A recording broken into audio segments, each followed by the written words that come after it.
Between 1847 and 1849, somewhere in the western counties of Virginia, a young enslaved man named James Rutledge vanished from plantation records with disturbing precision. His name appeared in inventory lists dated March 1847, valued at $1,200 as a skilled blacksmith's apprentice. By November 1849, that same name had been carefully erased from ledgers, replaced with a single notation in faded ink. Disposed of by arrangement, medical necessity. 3 separate county physicians signed affidavits during those years confirming they had performed corrective procedures on plantation properties, but the patient names were redacted. Local church records from the period show an unusual spike in confessions related to sins of the flesh and ungodly temptations among the planter class. For over a century and 70 years, the truth about what happened to James Rutledge remained buried in private family archives, protected by descendants who understood that some family secrets carry a weight too terrible to expose. Tonight, we reveal the full account of how desire, jealousy, and absolute power converged to destroy a young man's life in the most intimate and irreversible way possible. Before we continue with the story of James Rutledge and the household that consumed him, take a moment to subscribe to Liturgy of Fear and let us know in the comments what state or city you're listening from. These forgotten American tragedies need to be remembered, and your engagement helps preserve these dark chapters of our history. The story of James Rutledge begins not with his suffering, but with the illusion of mercy that would make his destruction all the more devastating. Greenfield County, Virginia, in the spring of 1847 bore all the hallmarks of prosperity built on the backs of human chattel. The rolling hills stretched green and fertile, dotted with tobacco fields that had enriched families for 3 generations. The county seat, Harrington's Ford, consisted of a courthouse, 3 churches, a dozen merchant establishments, and enough lawyers to service the constant legal maneuvering required to maintain the peculiar institution that defined the region's economy. The Sutherland plantation, known locally as Belmont Hall, commanded 400 acres along the Nottoway River. The main house, a Georgian-style mansion with white columns and broad verandas, stood as a monument to accumulated wealth. 57 enslaved people worked the property, their quarters arranged in neat rows behind the main house, far enough to maintain the fiction of separate worlds, close enough to be summoned at any hour. Marcus Sutherland had inherited the estate from his father in 1840, at the age of 32. He was known throughout the county as a modern planter, advocating at local assemblies for what he called enlightened management of enslaved populations. He opposed the most brutal overseers, argued that adequate food and shelter improved productivity, and made a public show of his slaves' relatively good health. His reputation as a humane master earned him respect among moderates and contempt from hardliners who saw such attitudes as dangerous weakness. His wife, Arabella Sutherland, née Fairchild, had married into the family in 1842. 20 years younger than her husband, she came from a declining Charleston family that traded its daughter's considerable beauty and accomplishments for the security of Virginia wealth.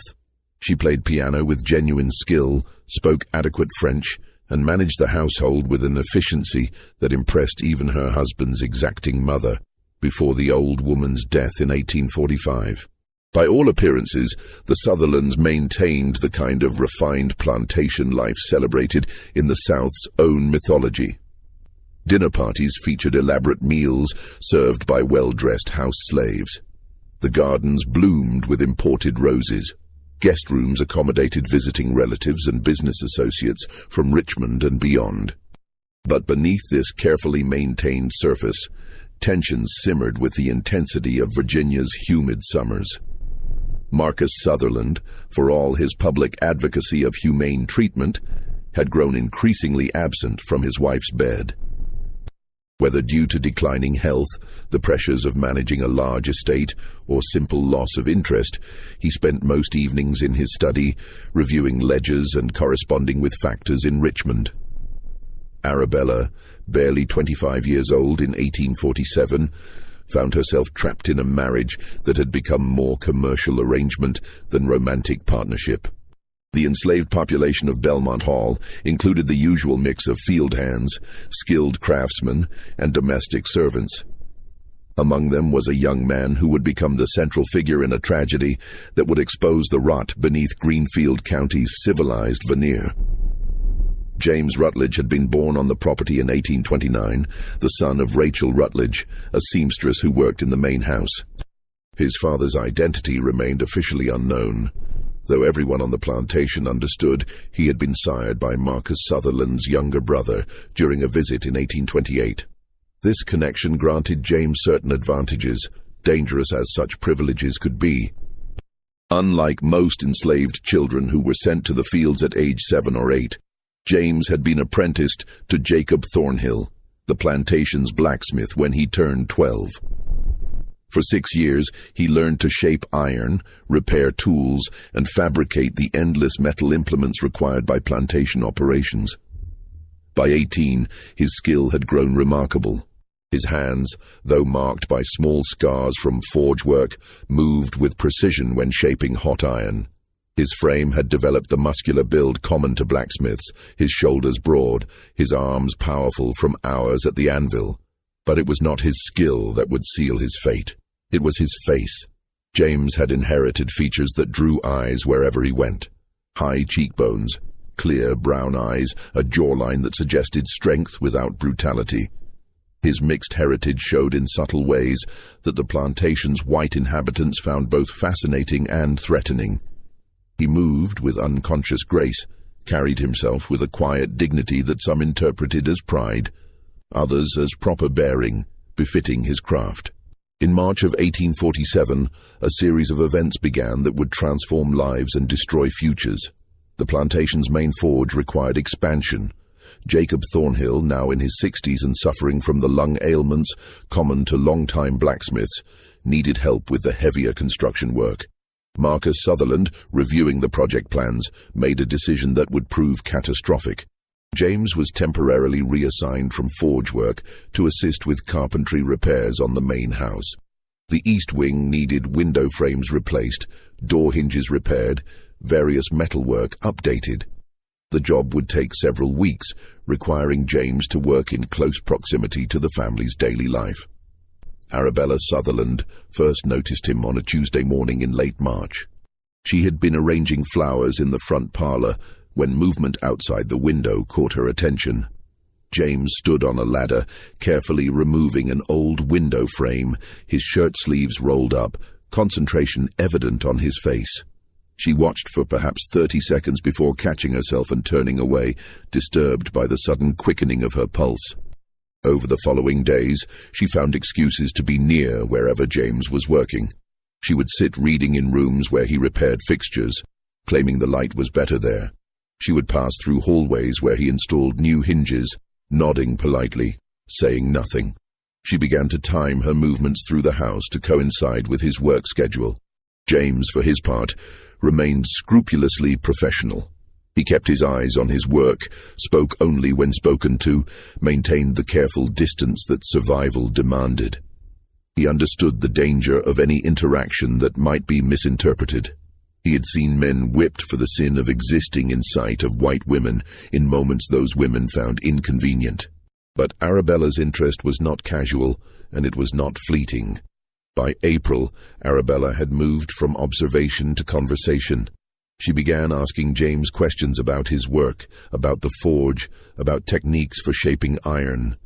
The questions gave her an excuse to stand near him, to watch his hands as he demonstrated, to lean close enough to catch the smell of forge smoke and honest sweat that clung to his clothes. James answered carefully, keeping his responses brief and respectful. He called her Miss Arabella as was required, kept his eyes lowered when speaking, tried to make himself smaller in her presence. Other slaves noticed. Sarah, who managed the house staff, pulled James aside one evening after he'd returned to his quarters. "You mind yourself around the mistress," she said quietly, her voice tight with worry. "That kind of attention brings nothing but trouble." "I'm just doing my work," James replied, but his tone carried uncertainty. "Your work don't require her standing that close," Sarah said. "Don't matter what you do or don't do. If she decides she wants something, you can't say no. And if the master finds out, you're the one who pays. Keep your head down and finish that job quick as you can." James tried. He worked faster, attempting to complete repairs ahead of schedule. He began arriving earlier and leaving later, hoping to avoid times when Arabella might be present. But a plantation house is not large enough to avoid someone who wants to find you. In early May, Marcus Sutherland departed for Richmond on business related to tobacco contracts. The trip would keep him away for 10 days. The morning after his departure, Arabella summoned James to her private sitting room on the second floor. He stood in the doorway, tools in hand, waiting for instruction about what needed repair. The room was decorated in soft blues and creams, furniture imported from Philadelphia, a writing desk near the window. Arabella sat in a chair near the fireplace, though no fire burned on the warm spring day. "Close the door," she said. James hesitated. "Miss Arabella, it wouldn't be proper." "I said close the door." He complied, his heart hammering. He remained standing near the door, tools still in hand like a shield. "Put those down," Arabella said. Her voice had changed, taken on a quality that made his skin prickle. "Come here." "Ma'am, if something needs fixing, I should—" "Come, here." James crossed the room slowly, stopping several feet from her chair. Arabella stood, closing the distance between them. She reached out and touched his chest, her palm flat against the worn fabric of his work shirt. "You're very strong," she said softly. "I've watched you work. You move like you could lift the world if you chose to." "Miss Arabella, this isn't," she corrected, her hand still on his chest. "You're educated enough to speak properly. Jacob told me you read, that you figured numbers in your head better than most white men." Her other hand came up to touch his face. "You're extraordinary. Do you know that?" James stood frozen, terror and confusion warring in his mind. He understood with perfect clarity that he was trapped. If he pushed her away, she could claim assault. If he fled, she could summon overseers. If he complied, he would be equally destroyed when Marcus Sutherland inevitably discovered the truth. "Please," he whispered, "don't do this."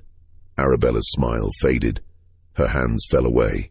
For a moment, James thought she might relent, might recognize the impossible position she'd created.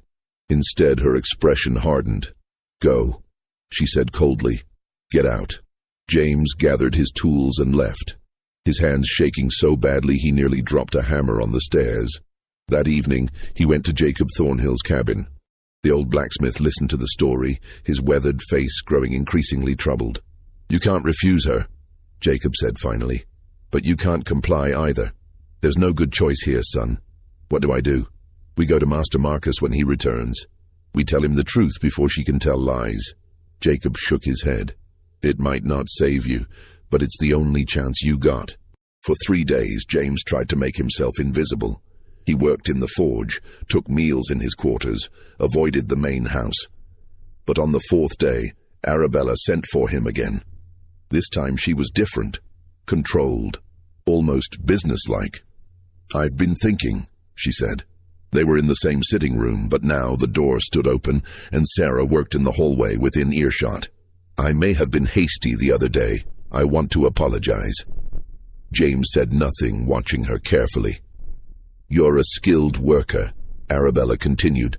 "Marcus thinks highly of your abilities. I was merely curious about your training, and I fear I expressed that curiosity inappropriately." She smiled, and it looked almost genuine.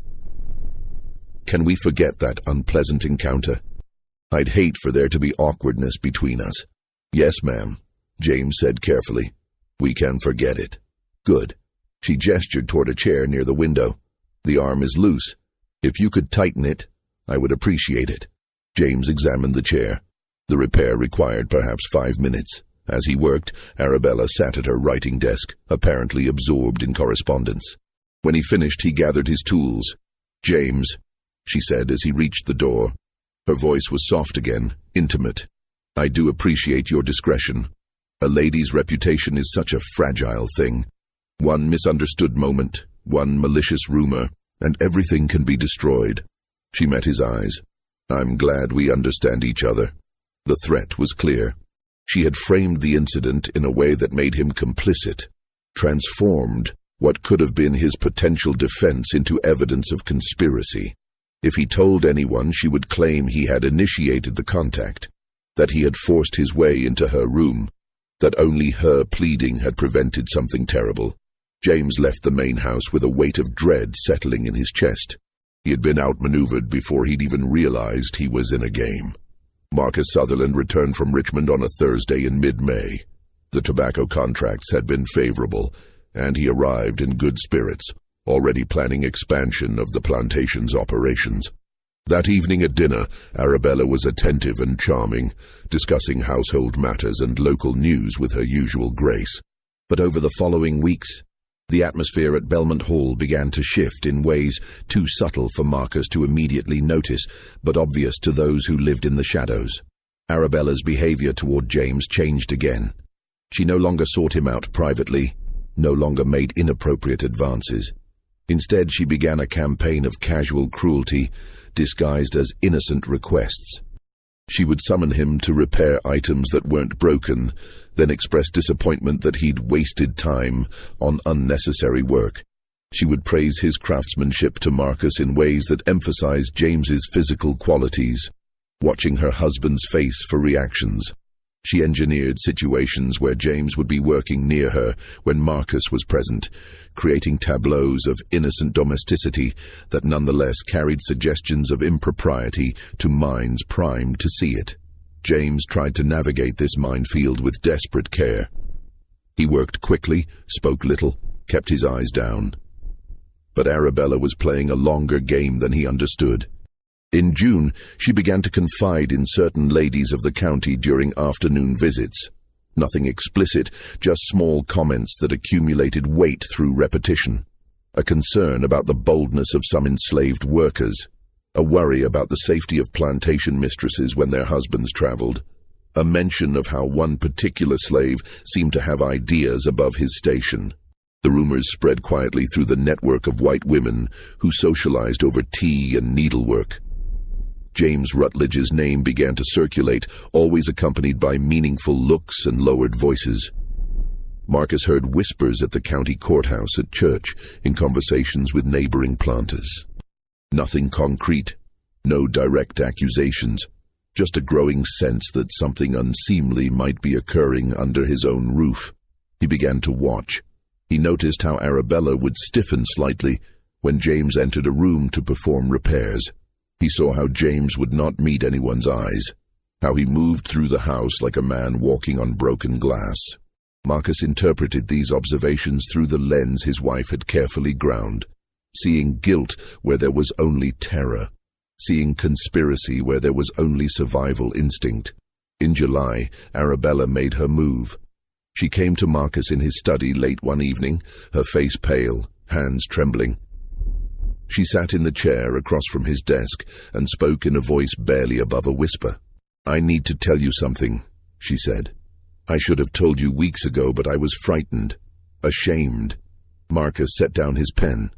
"What's happened?" "James Rutledge," she said, and her voice broke convincingly. "The blacksmith's apprentice, he has been inappropriate with me." Marcus felt his blood run cold. "Explain." Arabella told a story carefully constructed from fragments of truth twisted into lies. Yes, James had been in her sitting room, but he had cornered her there, speaking to her with familiarity that terrified her. Yes, she had touched his chest, but only to push him away when he'd stepped too close. Yes, there had been multiple encounters, but only because she'd been too frightened to tell anyone, worried that Marcus wouldn't believe her, that the community would blame her for somehow encouraging a slave's attention. "Why didn't you tell me immediately?" Marcus demanded. "Because I was afraid you'd kill him," Arabella said, tears now streaming down her face. "And then there would be questions, investigations. People would wonder what had really happened.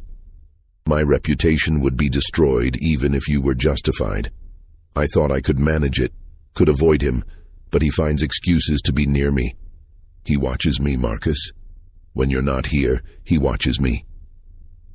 Marcus Sutherland sat in silence for a long moment. Everything he'd observed over recent weeks suddenly reconfigured itself into his wife's narrative. The way James moved through the house, the whispers from other planters' wives, the subtle tensions he'd sensed without understanding. "I'll take care of this," he said finally, his voice flat and cold. Arabella reached across the desk and gripped his hand. "Please, don't do anything that will bring scandal. We have to live here. Our reputation matters." I said I'll take care of it. That night, Marcus Sutherland sat alone in his study until dawn, a bottle of bourbon slowly emptying, his mind working through options and consequences. By morning, he had decided on a course of action that would protect his wife's honor, maintain his reputation as a humane master, and ensure that James Rutledge would never threaten any white woman again. The following day, Marcus summoned Jacob Thornhill to the main house. The old blacksmith arrived with his hat in his hands, his face creased with worry. He'd seen James's fear growing over recent weeks, had known something terrible was building, but he'd hoped his years of faithful service might grant him the influence to diffuse whatever crisis was approaching. "I need to speak with you about your apprentice," Marcus said without preamble. They stood in his office, the door closed, the morning sun cutting harsh angles through the window. "James is a good worker, sir," Jacob began. "Best I've trained, honest, hard-working." "I've received troubling reports," Marcus interrupted, "about his conduct around Mrs. Sutherland." Jacob's heart sank. "Sir, James wouldn't—" "Are you calling my wife a liar?" The question hung in the air like a blade. Jacob understood with terrible clarity that there was no defense he could offer that wouldn't make things worse. "No, sir," he said quietly. "I ain't saying that. James has been living in your household," Marcus continued. "You've had oversight of his character and development. This reflects poorly on your judgment. He's a good boy, Mr. Marcus. He keeps to himself, does his work, don't cause no trouble. Apparently, he's been causing a great deal of trouble, the kind that destroys reputations and families." Marcus moved to the window, looking out at the grounds. "I could sell him south. That's what most men would do. But I've spent considerable resources training him, and he has valuable skills.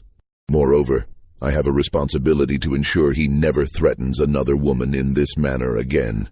Jacob waited, dread building in his chest. "I've been consulting with certain medical men in Richmond," Marcus said. "There's a procedure. It's been used historically for various purposes. It removes the appetites that lead men into wickedness, the physical urges that cause them to transgress against proper order." Understanding crashed over Jacob like cold water. "Mr. Marcus, please, don't do this to that boy." "It's already decided. Dr. Cornelius Ashby from Richmond will arrive next week. He's performed this operation before. He assures me it can be done safely, that James will recover and return to work within a month. He'll still be able to labor, to use his skills. He'll simply be freed from the compulsions that led him astray." "This ain't right," Jacob said, his voice breaking. "Sir, I'm begging you. Send him away. Sell him if you must. But don't do this." Marcus turned from the window, his expression hard. "My decision is final. You will not speak of this to anyone, including James. When Dr. Ashby arrives, you will assist in ensuring James is brought to the location we designate. If you refuse, I'll find another overseer, and you'll be sold along with him. Do you understand?" Jacob nodded, his hands trembling on his hat brim. "Yes, sir." "Good. Return to your work." Jacob left the main house and went directly to the forge, where James was shaping plowshares. The young man looked up, saw the devastation on his mentor's face, and set down his hammer. "What happened?" Jacob couldn't meet his eyes. "Pack your things tonight, whatever you can carry. There's a conductor 2 counties north near the Presbyterian Church on Old Mill Road. If you leave now, travel only at night, you might reach him before what?" The old man's silence was answer enough. "I can't run," James said finally. "They'll take it out on everyone here, on you, on my mother, on Sarah and her children. You know they will." "Boy, If you stay, what they planning to do? I know what they're planning.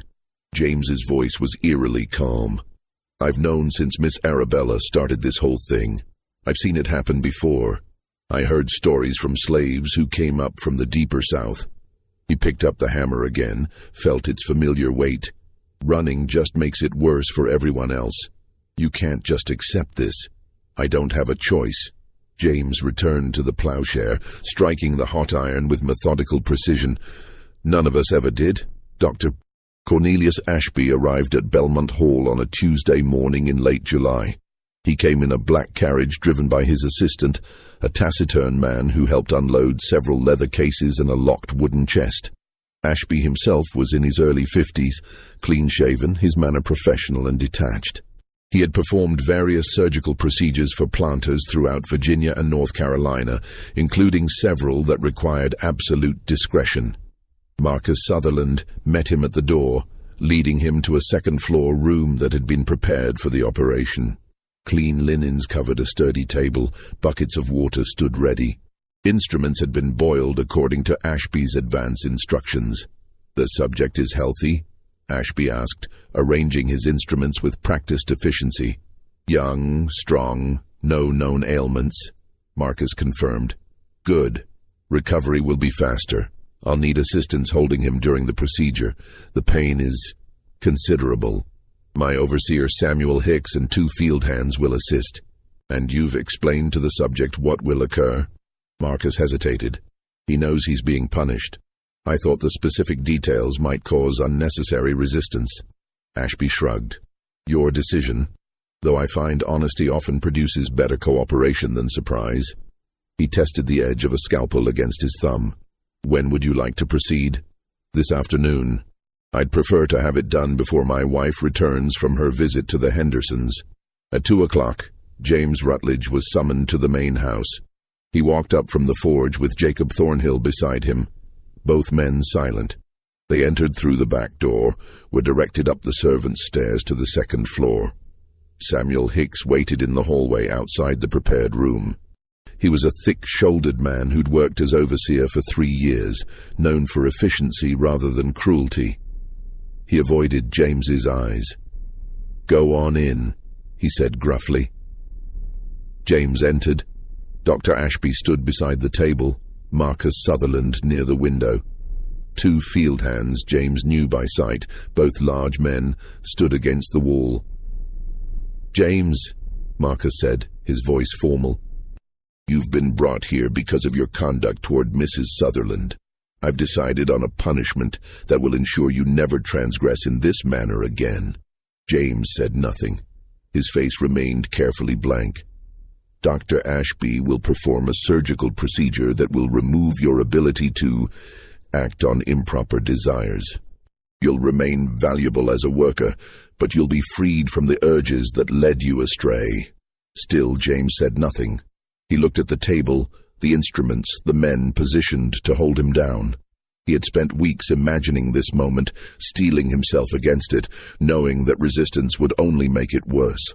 "Do you understand?" Marcus demanded. "Yes, sir," James said quietly. "Do you have anything to say?" James met Marcus's eyes then, and for a moment something flickered there, something that made the planter look away first. "No, sir." "Then let's proceed."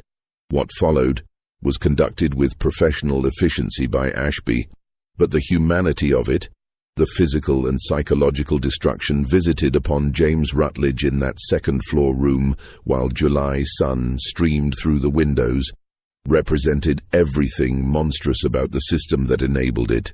The procedure itself took less than 30 minutes. James was held down by the 4 men while Dr. Ashby worked with the detached precision of someone who'd performed this operation multiple times before. James bit through a leather strap they'd placed between his teeth, his screams muffled but audible throughout that wing of the house. Sarah heard it in the kitchen below. She gripped the edge of the work table and wept silently while her daughter Ruth held her shoulders. Jacob heard it in the forge. He drove his fist through a window, the glass cutting deep, blood mixing with tears on his face. Rachel Rutledge, working in the laundry, heard her son's muffled agony and collapsed.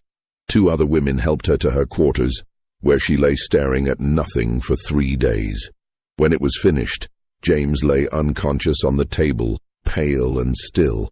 Ashby bandaged the wounds with professional care, checked vital signs, gave instructions for aftercare. "He'll need to remain still for at least a week," he told Marcus. "Infection is the primary risk. Keep the wounds clean, change bandages twice daily. Laudanum for the pain, but sparingly. You don't want him dependent. If fever develops, send for me immediately." He packed his instruments methodically. He should make a full physical recovery. The psychological impact varies by individual. Some become docile, others depressed. A few develop complications that manifest later. But physically, he'll be able to work again within 4 to 6 weeks. Marcus paid Ashby in cash, along with a generous bonus for discretion. The doctor departed before dinner, his carriage rattling down the drive, while James lay broken in the room above. James was moved to a small room off the kitchen, where Sarah could tend to his wounds. For the first week, he drifted in and out of consciousness, the laudanum dulling pain that would otherwise have been unbearable. When he was conscious, he stared at the ceiling and said nothing. Rachel came to sit beside him, holding his hand, speaking softly about nothing, trying to bridge a chasm she couldn't cross. James would not meet her eyes. Jacob visited twice, his hand still bandaged from the window glass. He tried to apologize, tried to explain that he'd had no power to prevent what had happened. James listened in silence, then turned his face to the wall. By the second week, infection had been successfully avoided. James's body was healing with the resilience of youth. The physical wounds would close, would leave scars hidden beneath clothing, would become simply another mark among many that told the story of survival under an impossible system. But the psychological wounds went deeper than any scalpel could reach. Arabella Sutherland returned from her visit on the 3rd day after the procedure. Marcus explained what had been done in the privacy of their bedroom, speaking in clinical terms about medical necessity and proper punishment. "You didn't need to go that far," Arabella said quietly, her face pale in the lamplight. "I did what was necessary to protect you," Marcus replied. "To protect our family's reputation. No one will dare question your honor now because everyone will understand the consequences of such behavior. Does everyone know? The essential facts have been shared discreetly with those who matter. Dr. Ashby is known for discretion, but he'll also ensure that certain people understand what was done and why. It serves as warning to others." Arabella nodded slowly.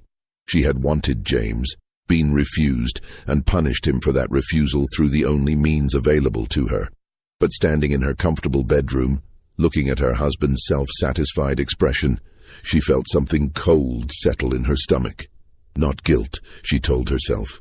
She had been wronged, had been put in an impossible position by James's presumption. This was justice. But in the months and years that followed, she would sometimes wake in the night, remembering the young man on the ladder, his careful concentration as he removed a window frame, the way his hands had shaped iron with precision and grace. She would remember her own desire, her own loneliness, her own role in what had followed. These thoughts she pushed away with practiced ease. A lady of her station could not afford such doubts. By the 4th week, James was walking again, slowly. The physical pain had faded to a constant dull ache. He returned to light work in the forge, Jacob watching over him with grief-stricken care. James spoke little.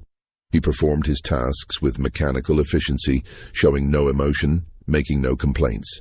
The light that had once animated his face, the subtle pride in his craftsmanship, the quiet dignity that had drawn Arabella's attention, all of it was gone.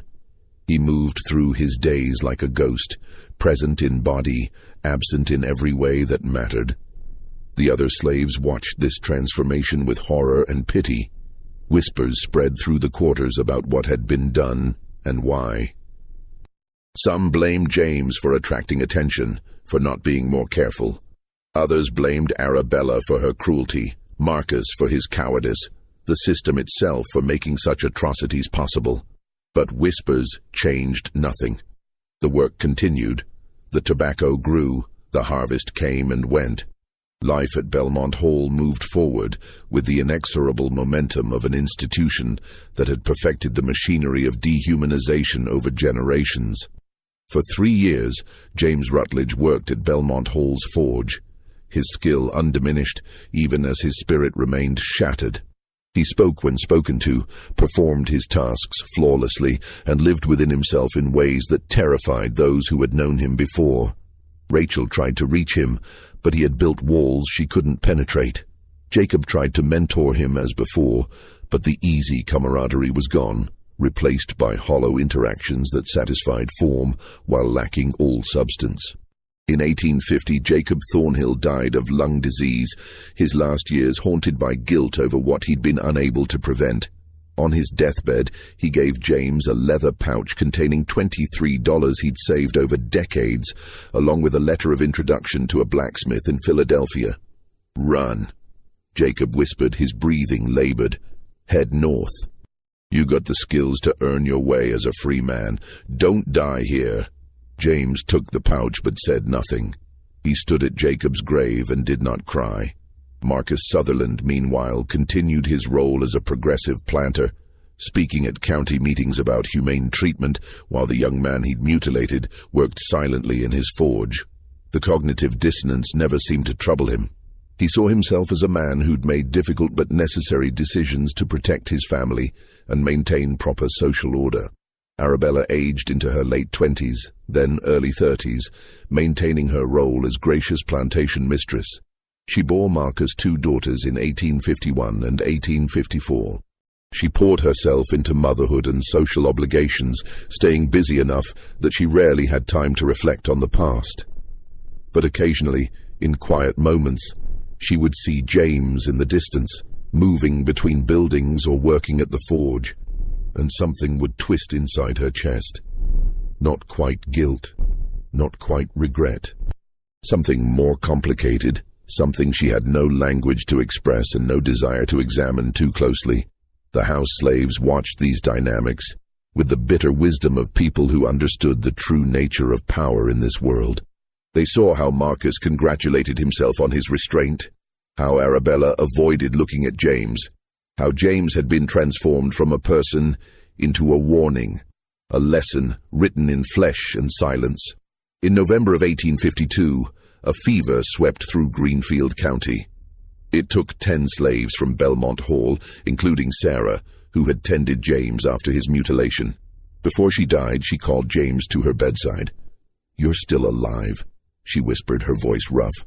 "That means you still got purpose. Don't know what it is, but God don't keep people here for no reason. You remember that." James held her hand until she died, his face still as stone. In March of 1853, James Rutledge vanished. He had been sent to Harrington's Ford to pick up supplies from the blacksmith shop there. He never returned. His horse came back to Belmont Hall the following morning, the supply sack still strapped to its saddle, but James was gone. Marcus Sutherland immediately dispatched men to search. They combed the town, questioned merchants and travelers, checked the roads for signs of a runaway heading north. They found nothing. Notices were posted in Richmond and Petersburg, descriptions circulated to slave catchers and sheriffs throughout Virginia and into North Carolina. James Rutledge, age 24, skilled blacksmith, distinctive facial scar above left eyebrow, approximately 5 feet 11 inches, muscular build, $200 reward for capture and return. No one ever claimed the reward.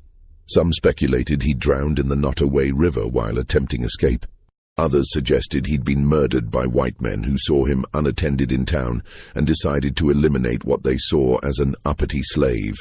Some whispered that he'd made it north on the Underground Railroad, that conductors had spirited him away to Philadelphia or Canada, where his skills would let him build a new life. Marcus concluded the matter with typical pragmatism. He purchased another enslaved blacksmith, a man of 40 with none of James's skill but adequate for the plantation's needs. He wrote off James's value in his account books and never mentioned his name again. Arabella said nothing publicly about the disappearance. In private, she asked Marcus twice if he thought James was truly gone. Marcus assured her the matter was closed. She did not ask again. The other slaves of Belmont Hall developed their own theories and stories. Some believed James had planned his escape carefully, waiting for the perfect moment. Others thought he'd simply walked away from a life that had become unbearable, choosing uncertain death over certain degradation.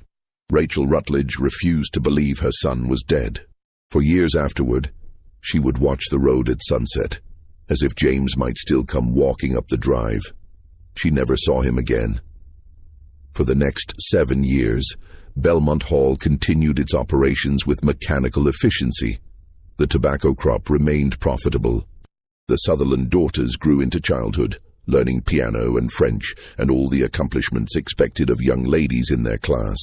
Marcus served on county boards, maintained his reputation as an enlightened planter, accumulated wealth with the ruthless efficiency required by the system. But certain facts could not be entirely buried. In 1857, a young journalist from Richmond spent several weeks traveling through Greenfield County, gathering stories for a series of articles about plantation life. He interviewed numerous planters, including Marcus Sutherland, and many enslaved people in discreet conversations away from their masters' ears. In his notes, never published, he recorded a conversation with an elderly woman named Rachel who spoke about her son, a skilled blacksmith who had disappeared 4 years earlier. She described his training, his talent, his quiet dignity. Then, her voice dropping to a near whisper, she described what had been done to him in July of 1850. The journalist, horrified, tried to verify the story. He made discreet inquiries, spoke with a doctor in Petersburg who acknowledged that corrective procedures were sometimes performed on enslaved men, though he declined to provide details. He interviewed a lawyer who confirmed that such actions were entirely legal within the absolute power held by masters over their chattel property. The journalist titled his unpublished manuscript, "The Machinery of Cruelty, Observations on Slavery in Virginia." In it he wrote, "What shocked me most was not the existence of such brutality, for I had long known slavery to be brutal in practice, whatever philosophical justifications might be offered. What shocked me was the casualness with which it was discussed by those who enacted it, and the absolute silence imposed upon those who suffered it. James Rutledge's story is not unique. It is merely one small thread in a vast tapestry of horrors, distinguished only by my chance encounter with those willing to speak of it. How many similar stories remain buried? How many similar cruelties enacted in silence? The question haunts me still. The manuscript remained in his papers, never published during his lifetime, discovered only decades after his death by historians researching the period. The Civil War came to Virginia in 1861. Belmont Hall's fortunes fluctuated with the conflict's tide. Marcus Sutherland, too old for military service but not for political maneuvering, attempted to protect his assets through strategic loyalty to whatever power seemed ascendant. The plantation survived the war intact, but diminished, its labor force depleted by desertion and death. Arabella Sutherland aged through these years, watching her daughters mature, her husband grow older, their world transform. She developed a reputation for piety, attending church services faithfully, organizing charitable efforts for war widows. Those who knew her described a woman of rigid propriety, generous within the limits of her class, occasionally distant as if her thoughts occupied some interior space no one else could access. She never spoke of James Rutledge. If she thought of him, she left no record of those thoughts. Marcus Sutherland died in 1867, age 59, from heart disease. His final months were marked by increasing frailty and bitter reflections on a world that had fundamentally changed around him. The Confederacy's defeat had shattered the social order he'd spent his life maintaining, and he struggled to reconcile his self-image as a humane master with the reality of emancipation that suggested his entire worldview had been built on moral quicksand. His will divided the plantation between his daughters, both married by then to men who understood land management in the new economy of Reconstruction.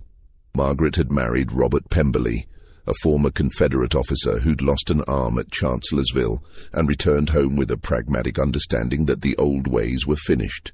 Catherine had married Thomas Lockwood, a Richmond merchant's son who saw opportunity in the chaos of rebuilding. The formerly enslaved people of Belmont Hall were legally free, but practically bound by the sharecropping arrangements that replaced the formal structures of slavery with only slightly less oppressive economic traps. The legal freedom meant little when land ownership remained concentrated in the hands of former masters, when credit systems kept workers perpetually indebted, when violence and intimidation enforced a racial hierarchy that law had supposedly abolished. Rachel Rutledge, granted her freedom at age 57, remained on the property because she had nowhere else to go. Her skills as a seamstress provided modest income, but age and grief had worn her down. She lived in a small cabin near where the slave quarters had stood, spending her days mending clothes for families both black and white, her evenings watching the road. Other former slaves tried to speak with her about James, to share memories or offer comfort. But Rachel had retreated into a private space of hope and denial that no one could penetrate.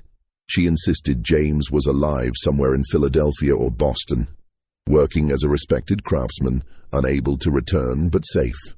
She created elaborate narratives about his new life, describing details with such conviction that some younger people who'd never known James began to believe these stories themselves. In 1869, a man claiming to be James Rutledge appeared briefly in Petersburg. He was the right age, had similar features, worked as a blacksmith. Rachel traveled there with desperate hope, but when she saw him, she knew immediately he was not her son. The set of his shoulders was wrong. His hands moved differently. His eyes held none of James's quiet intensity. She returned to Belmont Hall and never mentioned the incident to anyone. She died in 1873 on a warm evening in August. Her neighbor, a woman named Dinah who'd worked alongside Rachel in the plantation house decades earlier, found her sitting in her chair on the porch, eyes fixed on the road, a slight smile on her face, as if she'd finally seen something she'd been waiting for. Arabella lived until 1891, reaching the age of 69. The years after Marcus's death were marked by increasing isolation and what her family delicately termed nervous troubles. She attended church regularly, but spoke little at social gatherings. Her daughters worried about her long silences, the way she would stare out windows as if searching for something in the distance. She maintained meticulous control over the household, even as the estate's fortunes declined. She rejected multiple suitors after becoming a widow, claiming no interest in remarrying.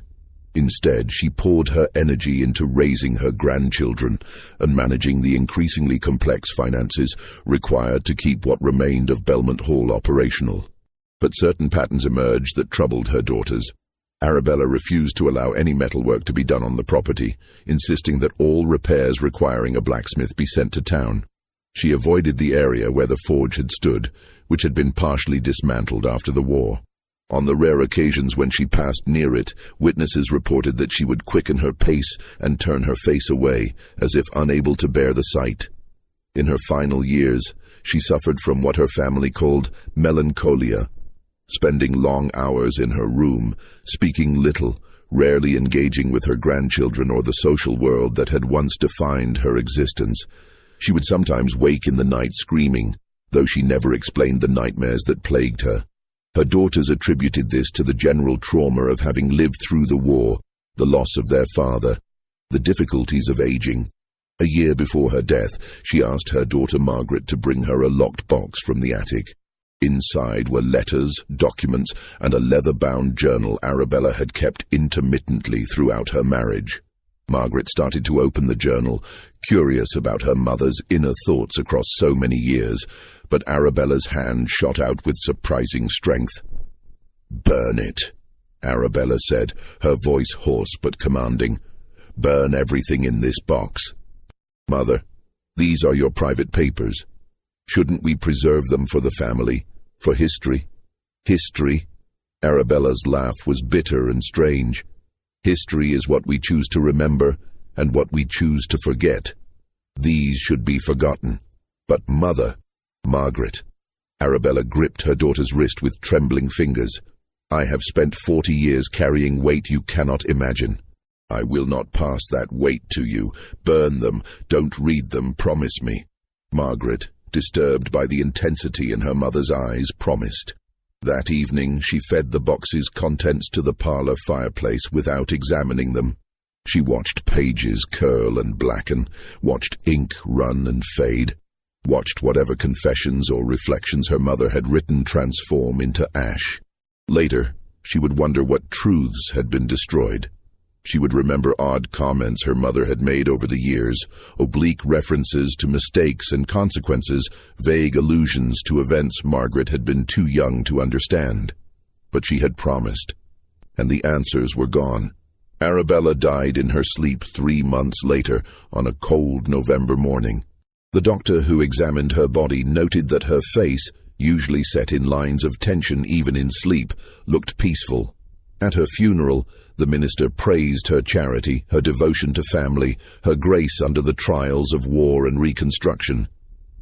He spoke of her quiet generosity to freed slaves who had worked at Belmont Hall, the small gifts and assistance she'd provided in later years, acts that might have been interpreted as Christian charity or perhaps something more complicated.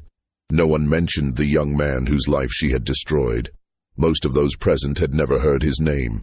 In 1902, a researcher from the Virginia Historical Society spent 3 months in Greenfield County, conducting interviews with elderly residents for a project documenting the antebellum period. Dr. Howard Chambers was a careful scholar, interested in preserving first-hand accounts before the generation that had lived through slavery and Civil War passed away entirely. He spoke with former slaves, children of planters, merchants, doctors, anyone who could provide detailed accounts of life before and during the war.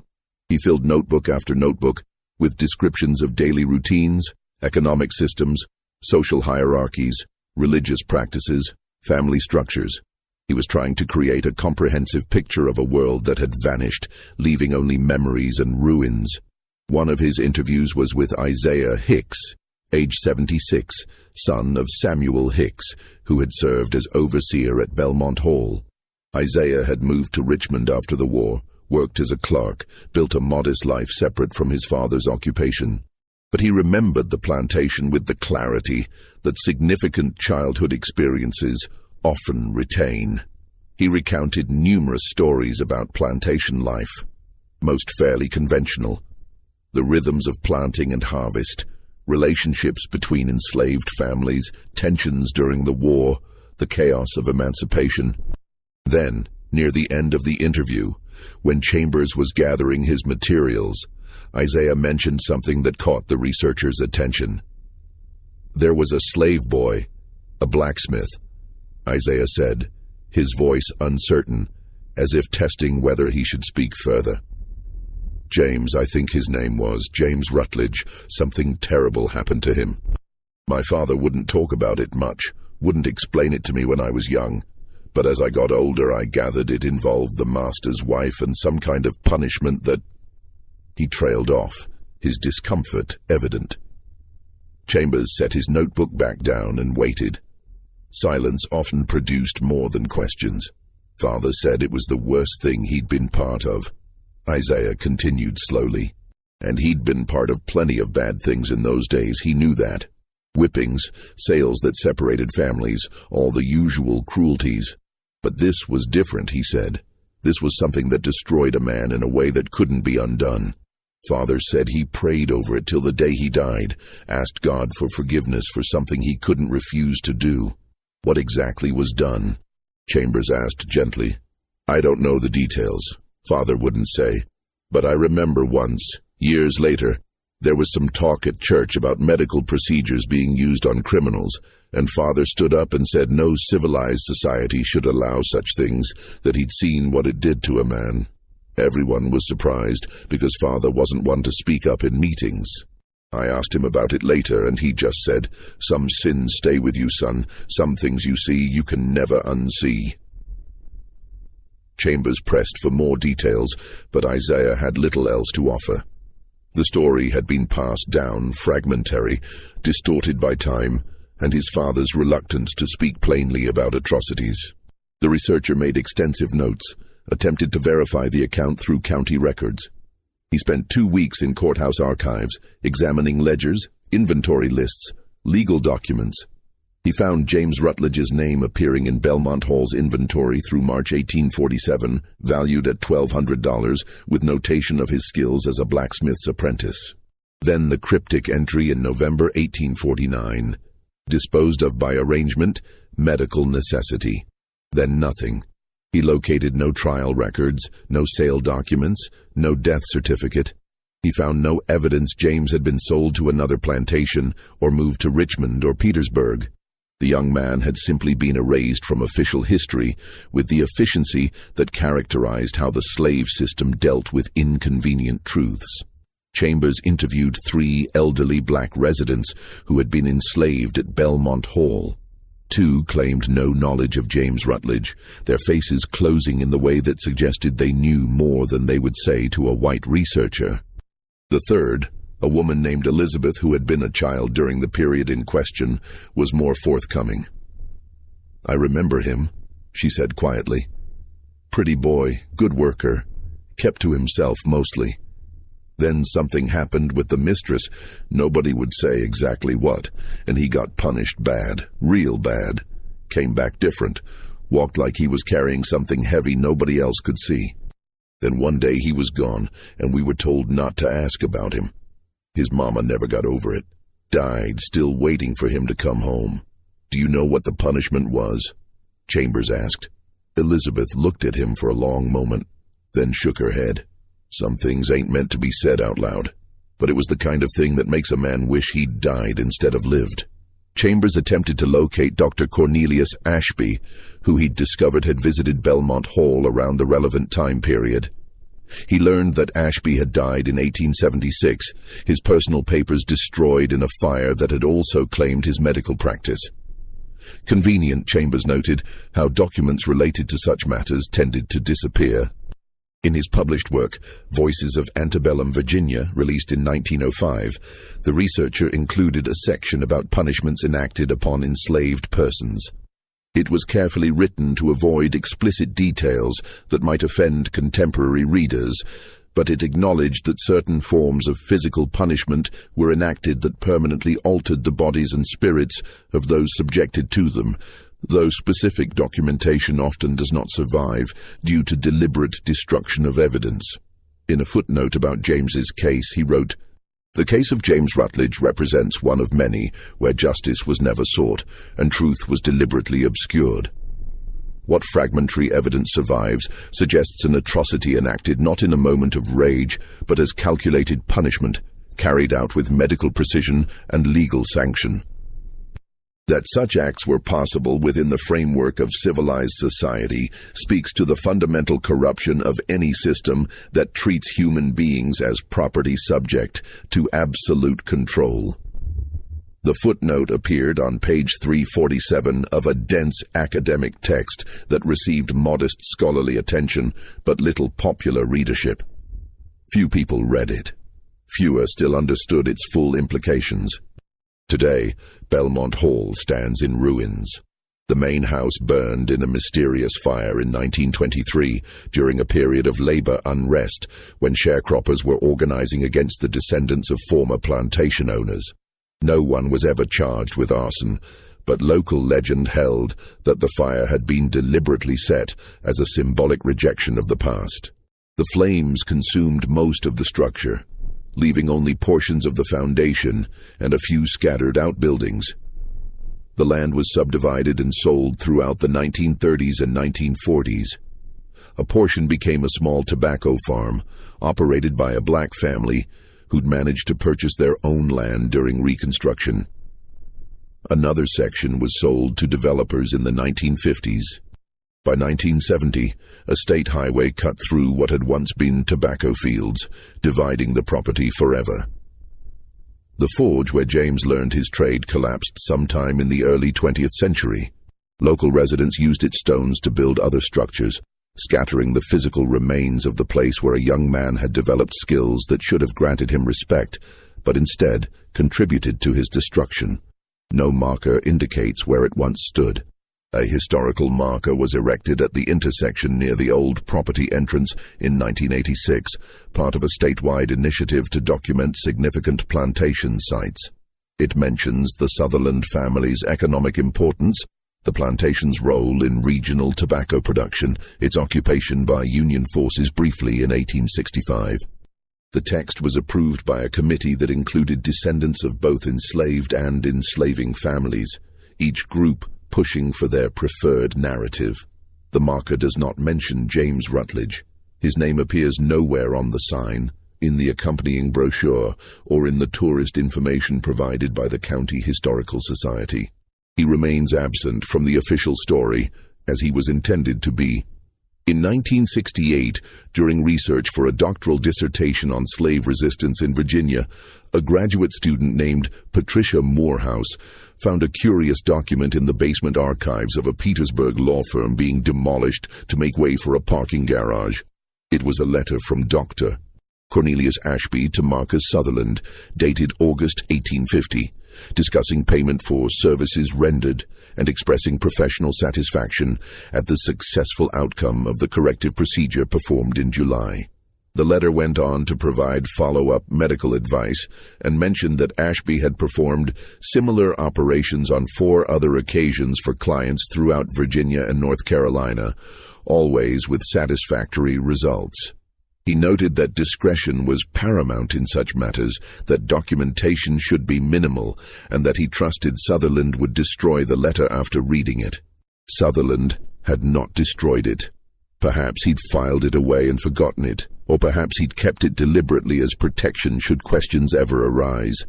Either way, it survived when so many other documents had been carefully eliminated. Morehouse was horrified by the implications. She attempted to trace the other cases Ashby had mentioned, but found only dead ends. Records that should have existed were missing.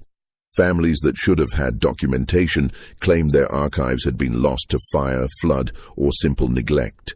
The systematic destruction of evidence suggested coordination, a shared understanding among the planter class that certain truths must never become public. The letter was donated to the Virginia Historical Society, where it remains in their collections, filed under Slavery Medical Aspects Correspondence. It's available to researchers who know to look for it, who understand the significance of vague phrases like corrective procedure and services rendered. Most researchers focusing on broader economic or political aspects of slavery never encounter it. In 2003, a genealogist named Dr. Ellen Forrester was hired by a Sutherland descendant to research the family history for a reunion. She uncovered Rachel Rutledge's name in plantation records and, intrigued by the notation about her son, began trying to trace his fate. She believed at first it would be a straightforward genealogical exercise, perhaps leading to descendants who might be interested in connecting with the Sutherland family as part of a broader reconciliation effort some families were attempting. The trail led through fragmentary documentation, conflicting accounts, and long silences. She found Isaiah Hicks's interview in Dr. Chambers' papers. She located Ashby's letter. She discovered Rachel's death certificate and the sad note that she'd died waiting for her son's return. She interviewed elderly residents of Greenfield County whose grandparents had been enslaved at Belmont Hall. Though most knew the story only as vague warnings passed down about the dangers of attracting white women's attention, Dr. Forrester concluded that James Rutledge most likely died attempting to escape sometime in 1853, though she acknowledged that no concrete evidence supported this theory. It was simply the most logical explanation for a young man who had every reason to risk death rather than continue living with what had been done to him. But she also discovered something that complicated her conclusion. Several Rutledge families in Philadelphia in the 1860s included blacksmiths, and one included a man named James who was approximately the right age. The documentation was sparse and contradictory.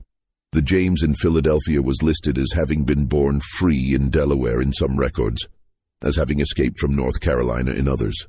His age was given variously as anywhere from 28 to 35 in different census records. Most frustratingly, she found a photograph from a Philadelphia Metalworkers Guild publication in 1871 showing a group of craftsmen at a convention. The caption listed names, including a James Rutledge. The photograph was poor quality, faces blurred by the long exposure time required, but one figure seemed to match what she knew of James's physical description. But dates didn't quite align, ages were uncertain, and the Civil War had disrupted record-keeping throughout the region. People reinvented themselves in those chaotic years, claimed new identities, obscured painful pasts. It was impossible to say definitively whether this James was the same person who had vanished from Greenfield County. Dr. Forrester included a section in her research report that she titled, "The Weight of Silence." She wrote, "We may never know what became of James Rutledge. His story represents thousands of untold stories, thousands of lives brutally interrupted by a system that treated human beings as property to be used, modified, or destroyed at will. The absence of documentation is itself documentation of a sort, evidence of how thoroughly certain truths were suppressed. What we do know is that whether James died in Virginia or lived to find freedom in the North, his story reveals the intimate terror at the heart of slavery. This was not merely economic exploitation or political oppression, though it was those things. It was also a system that granted some human beings absolute power over the bodies and souls of others, with consequences that echo through generations. The Sutherland family's story, like so many plantation families, includes both victims and perpetrators. The descendants I've interviewed carry no personal guilt for what their ancestors did, but they do carry a responsibility to acknowledge the truth. That acknowledgement begins with speaking James Rutledge's name, with refusing to let him remain erased from history. The Sutherland descendants who commissioned the research were divided on how to respond. Some wanted to publicize the findings, to create a memorial, to contribute to organizations working on truth and reconciliation efforts. Others wanted to keep the information private, arguing that it would only cause pain without changing the past. The family remains divided on this question today. What do we really know about James Rutledge? We know he existed, that he was born enslaved on a Virginia plantation in 1829. We know he showed exceptional skill as a blacksmith. We know that in the summer of 1850, at the age of 18, he became the target of his mistress's desire and his master's brutal response to that desire. We know that he survived the procedure that was meant to break him. We know that he vanished 3 years later. Everything else is fragments, whispers, theories built on the ruins of deliberately destroyed evidence. The historical record is full of such gaps, places where human suffering was carefully edited out of the official narrative, where crimes against enslaved people were committed with the full protection of law and social sanction. James Rutledge's story matters not because it's unique, but because it isn't. For every case where we have fragmentary documentation, dozens more occurred in complete silence. For every atrocity whispered about in footnotes, dozens more were buried so thoroughly that no trace remains. The machinery of slavery was designed to be efficient in its cruelty, effective in its obliteration of humanity, and self-protecting in its destruction of evidence. It succeeded beyond measure. How many names were erased? How many stories lost? How many people transformed from human beings into warnings, lessons written in flesh and forgotten by design? We don't know. We can never know. We can only acknowledge the weight of that silence and honor the memory of those whose stories were deliberately destroyed. The land where Belmont Hall once stood is quiet now. Grass grows over foundations. Trees shade what were once tobacco fields. Cars speed past on the highway, drivers unaware of the history beneath the asphalt. But if history has taught us anything, it's that silence does not equal absence, that buried truths still shape the present, that the weight of the past can never be fully escaped until it's finally acknowledged. James Rutledge deserves to be remembered, not as a victim whose suffering serves as spectacle, but as a human being whose life had value, whose skills had worth, whose dignity was never truly destroyed no matter what was done to his body. His name should be spoken. His story should be told. The system that enabled his destruction should be understood in all its brutal clarity. Only then can we begin to reckon with what America was built upon, and only then can we begin to build something better. What do you think of this story? Do you believe everything has been revealed, or does the truth remain buried in Virginia soil? Leave your comment below. If you appreciated this difficult but important historical account, subscribe to Liturgy of Fear and hit the notification bell so you never miss these forgotten chapters of American history. Share this video with someone who understands that confronting our darkest past is the only way to truly move forward. Thank you for bearing witness to James Rutledge's story. May we never forget.